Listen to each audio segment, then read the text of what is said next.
இன்றைக்கி எங்கள் வீட்டில் வைக்குள்ள ஏகாதசி ஸ்பெஷல் வந்து இன்றைக்கி பலகாரம் விரதம். பலகாரத்துக்கு நம்ம வந்து எவ்வளோனா செய்யலாம். சாதம் சாப்பிடாது. இன்றைக்கி ஒரு அரிசி சாதம் சாப்பிட்டோன்னா ஒரு புழு சாப்பிட்ட மாதிரி.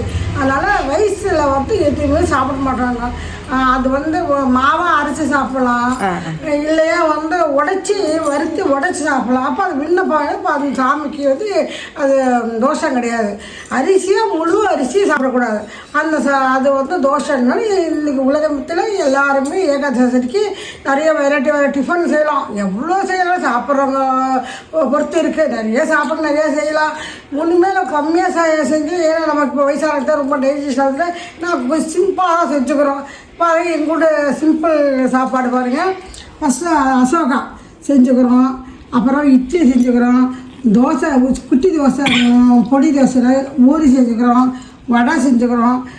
வடைக்கு சட்டி, இட்லிக்கு இதுக்கு இது சாம்பார், உருளைக்கிழங்கு மசாலா, பூரிக்கு உருளைக்கிழங்கு மசாலா.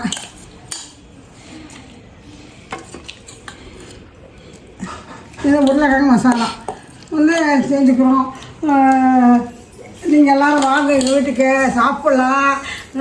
டேஸ்ட் வா சொல்லுங்கள். ஒரு காலத்தில் எனக்கு வயசில் நல்லா செஞ்சேன். இப்போ வயசாகி போச்சு.